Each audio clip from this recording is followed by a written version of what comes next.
Hey guys, welcome back to Medical Coding with Blue. Today's episode is all about will holding multiple credentials help me to get a job faster in medical coding. If you're brand new to my channel, welcome. I am Blue. I'm a medical coder. I have been a medical coder for over 10 years. I created my channel with the hope of sharing all of my tips, my tricks, my stories about being a medical coder with all of you. So if you want more of this content, I hope you'll hit that subscribe button. I hope that you'll like this. And at the end of this video helps you, I hope that you will share it. So let's get started. Okay, now I have been getting the question a lot of, if I sit for this credential, this credential, this credential, will it help me to get a job faster in medical coding? The thing that I've always recommended is if you are starting out in medical coding, start with one credential. That this is all you need to get started in the field is just one credential. Having multiple medical coding credentials or having multiple credentials of other things like transcription or being a scribe or being a medical assistant or even a nurse is not going to help you get your first job as a medical coder right away. Medical coders run into the challenge of trying to get their first job. This is standard, unfortunately. Do I wish it was different? Yes, because I think a lot of times, some people just sort of give up. And unfortunately, they miss out on a really good career because they gave up when being told no. And sometimes if you're not told no in the beginning a lot, you're not expecting this, right? You're not expecting to have to work really hard to get a job in the beginning. So sometimes people don't know what to expect and they just sort of give up on it. And unfortunately, that's what happens. But trying to sort of circumvent that by getting a bunch of different credentials after your name, while it may look impressive, it's not going to give the employers what they want, which is experience. And that's what they're looking for when they are hiring brand new coders. Now, sometimes you might get lucky and they will say that they will train you. So that is always a good thing. But you do have to know how to code. And it depends on where you got your training. Sometimes some coders are trained better because they had a teacher that really cared and really wants to make sure that they know and grasp how to do the coding. And then sometimes they're learning on their own, so it's a little bit more harder. Now, I had to learn on my own, okay? And that was something that, either you can study on your own independently or you really do need the assistance of others to sort of help you to understand. Either way, okay? You just have to learn which one is going to be better for you. And you have to be very strong in that, because a lot of times when, these recruiters for these medical coding schools, when they're trying to get you to sign up, they are trying to sell their school in the best possible light. So you have to make sure that you ask lots of questions before you start in a school, and you have to make sure that they're going to teach you in a way that is going to be beneficial for you. At the end of the day, it is your name on that dotted line, right? And you got to be signing for all of this responsibility when you sign on for a program like this. So how do you get a job if having multiple credentials doesn't help you? Well, you do have to continue to study, all right? And what I mean by this is you have to have a really good resume. And on this resume, you've got to put all of your skills. You got to look at the resume. You got to look at the job listing, right, that you're looking at. And you got to make sure that your resume matches up if you have any of those qualities that they're looking for. Use your cover letter as a way of expressing who you are and the fact that you are very excited about trying to start in the medical coding field and that you are learning all of these different things. You don't have to necessarily start at the place in order to be prompted to start studying. And what I mean by that is, yes, you probably won't have experience with an electronic health record when you are first starting out because you've never been in the field before, but it shouldn't stop you from looking to see what that facility, which electronic health record that facility uses, and then going on YouTube and looking at the tutorial videos for that electronic health record. Now, I've seen there are some for almost every single electronic health record on YouTube.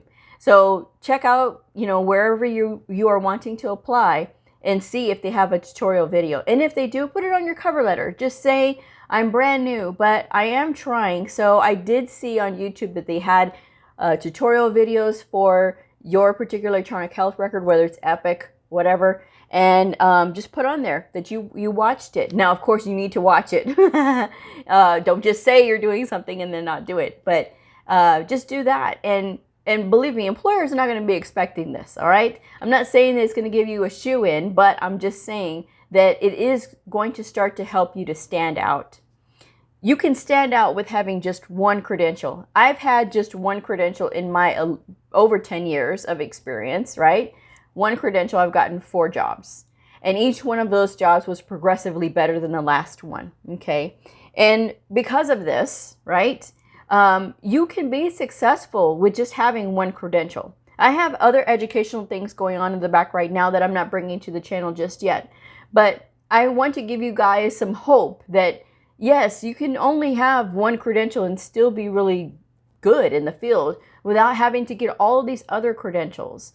Sometimes people think, well, if I'm a scribe or if I'm a medical assistant, that should really get me in right away. Having the skills of a scribe and the skills of a medical assistant is really great if that's the field that you're going to get into. Medical coding is something completely different. And this is something that even I tell the nurses that I train as well, because I've had to train quite a few nurses who turned medical coder. And they sort of looked at medical coding as, oh, that's really easy. I've done it before. When in actuality, those nurses were actually just choosing from a list of pre-selected codes, and they weren't really doing the critical thinking that us medical coders have to do. So when they have to do that, then they're like, well, wait a second, this is a lot more in-depth than I thought it would be. So going back to having multiple credentials is not going to make you stand out even more. And it's not going to guarantee that you're really going to truly understand medical coding right away either. It's something that has to be worked at. It is not impossible, guys. You can do it, but you just have to learn how to study and study consistently, okay? With nurses, though, I will say this. So nurses tend to get employers very happy because a nurse is going to know what a doctor is missing from their documentation. Coders can do this too, but coders tend to be able to know this stuff after a while. Whereas nurses, they're used to being part of the documentation process, right? They know what a note's supposed to look like. They know where there's missing information, where a veteran coder may not know that right away, or if they're brand new, they're not going to really truly understand fully what's happening, where a nurse might better to be able to understand that documentation a little bit more. So there's a good thing about being a nurse. But nurses, if you're out there and you're going to start being a medical coder and you're applying for these jobs and you may be running into a roadblock with, well, you don't have experience yet.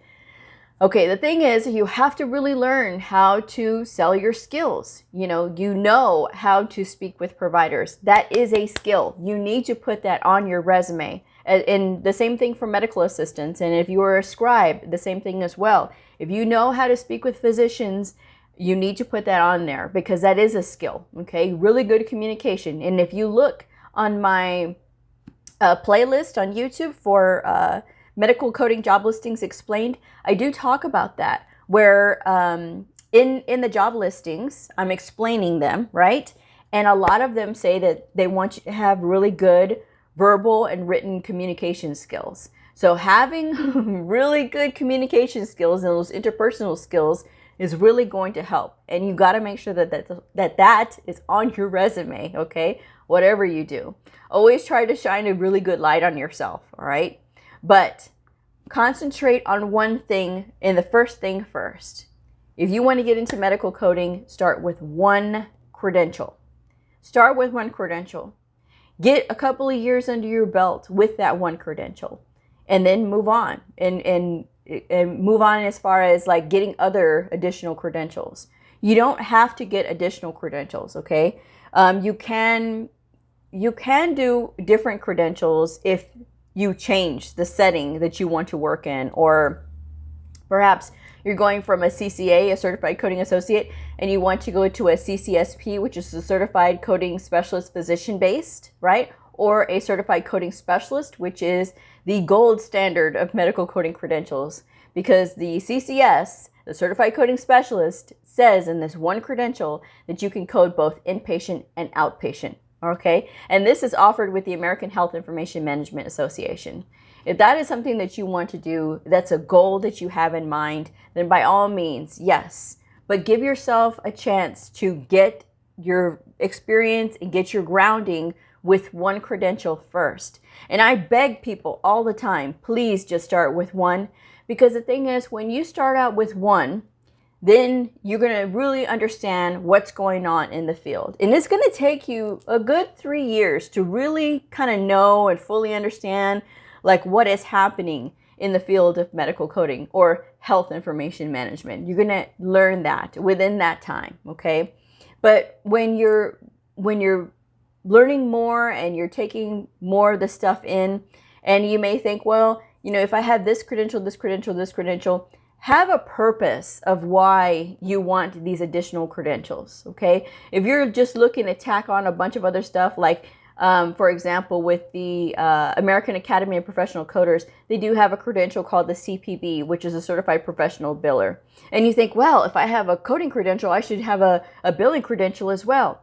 You don't have to be certified to be a medical biller, guys. And there are successful billers out there who are not even certified, okay? So to say that you need it, you don't really need it. I have only recommended getting the CPB if you have your own business. And sometimes, like people who do contracts, they sort of feel better if a person has a credential after the name.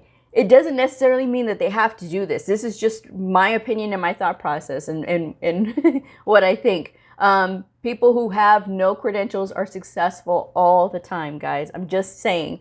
But if you have that CPB, great. But you don't have to have it if you are wanting just to be a medical coder. Or if you want to do just the medical billing, then just by all means, go into the medical billing. If you have other credentials behind your name, say you're coming from being a CNA or maybe a medical assistant, and you still have that credential and you're going to maintain that credential, that's totally fine. But the skills that you have from those occupations can help you, as obviously, because you have your anatomy, physiology, medical terminology down. That's really great. You could put that on your resume. But having that in addition to is not going to make the process of getting a job any easier, okay, or much more quicker. So you may already have connections, which is a good thing. It's all about connections as well when you are a medical coder. And when you're trying to get a job as a medical coder, it is about sometimes having those connections, okay? I had to go through a temporary agency, and I didn't know in the beginning that this was what I had to do, okay? I actually had to go back to the principal of my school in order to find out about going to a temporary agency. And I was very against it because I knew better, right? But he was connected because his friend had that temporary agency. So that was how I was able to make that connection and how I was able to know I need to apply with them so that I can get that experience under my belt so then I can move on from there, and which I did. You know, my first assignment was 3 months. And then when it ended, they said, well, we have another position, but it is, you know, a few hours away. And if you go, you'll have a job there. If you stay here, you won't have a job. So I had to go. I didn't want to go, but I had to go. And so that was my journey, okay? And I will say that also, because sometimes people will ask me, well, what about me? I can't move. I'm not saying that you have to move. I'm just saying that for me and my journey, I had to move. A lot of people are able to find jobs in their hometown all the time. I have a couple of viewers who got a job in the middle of a pandemic in their hometowns. So it is possible. But for me and my situation in my time, at that time, I was not able to get a job in my hometown. That is why I had to leave. Okay, that was a sacrifice that I had to make.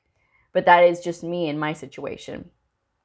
But, you know, all of that aside, try not to do such a huge investment in the beginning, especially if you don't even know if you're going to like it. Okay. If you haven't ever been a medical coder, it does take a special person to be a medical coder. And I say this with respect because it's a lot. it's a lot. And a lot of times what we go through as medical coders is really huge. Is it beneficial though? Is it really great field? Absolutely. I would recommend it all day long. But I'm also a realist. And I also know that people don't always see things the way that I see them. You know, I'm a reader. This is 90% of what we do is read. Okay. And that is a huge thing when it comes to medical coding, because sometimes people don't think that that's what this is, but it is. And, you know, knowing that, at least I hope that when you watch my videos that you see that I'm trying to give you all the stuff that is normally not said about our field. This is the stuff that actually happens, and this is what is going on. So I hope that, you know, it doesn't scare you off, because is it a challenge? Absolutely. But anything worth doing is a challenge. Anything worth having is a challenge. You don't want things to be easily handed to you, because if they're easily handed to you, they're going to be easily handed to everybody else. All right. So that is something that, you know, you should think about. But like I said, start with one credential. If you have credentials from your previous occupation, that is totally fine.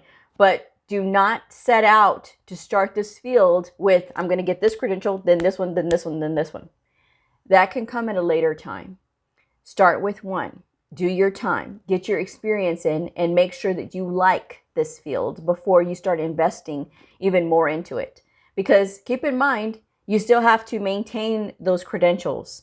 Now, I'm sure the medical assistants and the scribes, you all have to have continuing education units, maybe. I don't know. I haven't had one of those. I know nurses do. I know doctors, they have to continually educate themselves as well, and they have to have those. But for every additional credential that you hold as a medical coder, you have to have continuing education units. And it depends on which association you're with, the amount of continuing education units that you have to maintain those. So that is another thing that you would have to look into, because it's more money. If the facility or the doctor's office that you work for does not pay, or only covers up to a certain amount, then you are going to have to be chiefly responsible for the rest of it. Okay, and some you can get cheap, some you can get for nothing. Like you can get free continuing education units. It takes a little research to find those, but you can find them. And you know, but you can't always find them either. So that's the thing. And you always want to make sure that you're not going to be in over your head. Okay, so my advice: start with one credential. Don't try to get a bunch of credentials, guys, because you may be spinning your wheels. And I've had people who are very upset because they have a huge alphabet behind their name and no job to show for it. Don't do that to yourself, guys. Start with one and then move on with the medical coding credentials if you want to get more. But make sure that this is what you want to do. Okay, so that is my advice for today. So I know it's a lot. I know it is. But it's not impossible. This is a wonderful field, and I will say it, and I'll keep saying it. It is. It is just a lot of information, which is why I try to share as much as I know with you guys, but not to the point where, you're just like, well, wow, if I had done a little bit more research, that's why I try to give you guys what I know. Okay, so do your research and make sure that whatever additional credential that you're signing on for, that you're absolutely going to need that. Okay, and if you don't need it right now, then don't get it right now. Okay, just stick with one. Just start with one at least. Okay, that's all I'm saying. So I'm going to wrap this one up. Thank you for joining me. If you are a medical coder, a medical coding student, somebody curious about the fascinating world of medical coding, a provider, or a nurse, I invite you to like and subscribe and follow me on my journey in medical coding. I will see y'all next time. Bye.